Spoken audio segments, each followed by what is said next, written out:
You want bacon? Well, we got it here. I'm Kevin Gillespie, and this is The Bacon Show.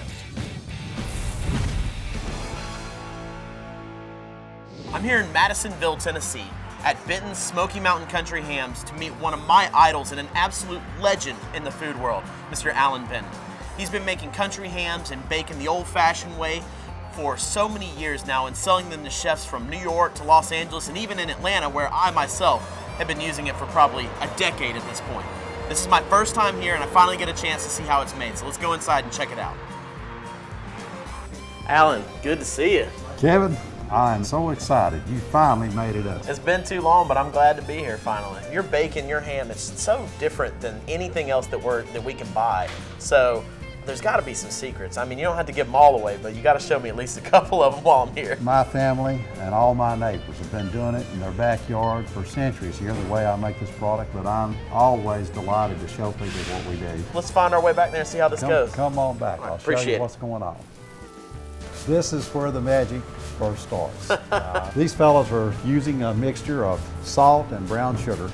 We're rubbing the cure on it, and it drives the moisture out of the bacon, thereby preserving. And it's the technique that my family has used to make bacon for several generations. And now when they're getting that salt and sugar, they're really working it in there? They're working it in. They're making sure they cover all the crevices, all into all the cracks, stack them up in curing bins, and leave them here for about 10 days. We'll take it out and wash it. And then we're gonna hang it on racks for it to finish the drying process. And we'll leave it in what we call an equalization cooler. This curing cooler, typically we keep the temperature here about 38 to 40 degrees. Okay. The equalization cooler can be a little warmer. It can be anywhere from 42 to 50 degrees. If you'll do it 10 days in cure, 10 days in equalization, and then 10 days at room temperature. Right.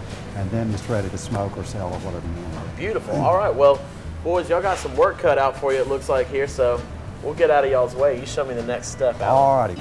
So Kevin, as I told you, we take them out, the bellies, after they've been in cure, we take them out and we hang them on racks like this. Okay. And we let them hang there, just drying out, losing moisture for another 10 days. After they go through this stage, it doesn't matter if it's 80 degrees outside, they'll still keep.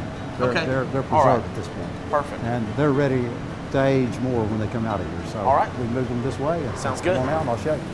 What we do is very simple. We keep this smokehouse fire going 7 days a week, 24 hours a day. How much wood do y'all burn in a week's time? We go through lots of hickory wood, a little bit of apple wood here. We have local suppliers that know we burn this wood, and we'll keep 6 or 8 or 10 ricks of hickory on hand at all times. Okay. Who's down here feeding the fire in the middle of the night if y'all keep it going 24 hours a day? You can take a wild guess, and I'll bet you'll come up with a guy. It's usually me. I'm usually here at my business at least 2 or 3 times every Sunday, keeping this fire going, checking coolers. And right.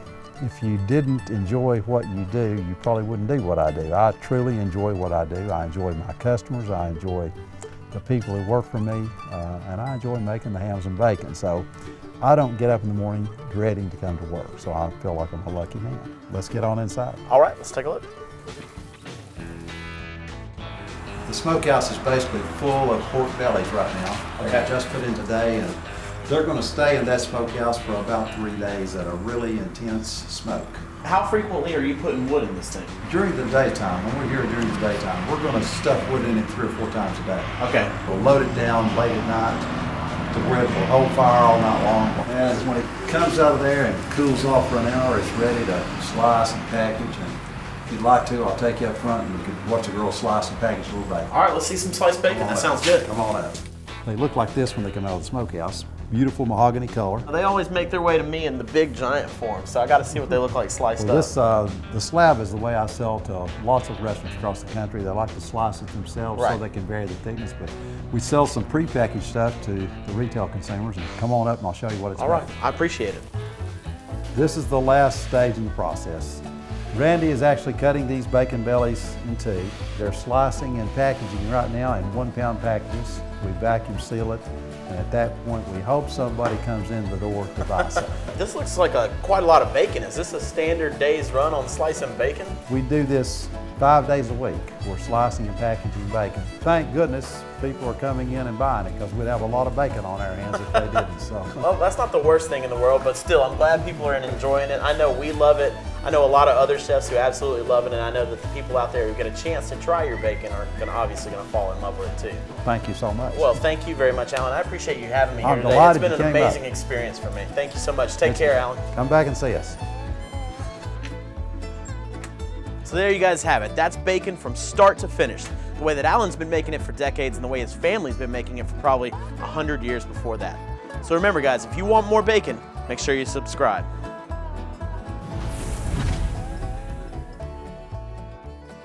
Follow Kevin Gillespie to Chef Dale Talday's Pork Slope for a bite of his Porky Melt, a cheddar bratwurst starring bacon's favorite cousin, the sausage. Plucked from the leaves of mopani trees, mopani worms are a typical African snack. Find out what they taste like on Why Would You Eat That? In this special episode of Taste Explosions, get the director's bird's eye view and go behind the scenes as we prep elaborate foods, then blow them up slow-mo style. Watch Noah and Why Would You Eat That's Michael Truly sample the holiday season's worst flavored vodkas. Then fill your own glass for a farewell salute to the Twinkie. Subscribe for more free tasted treats.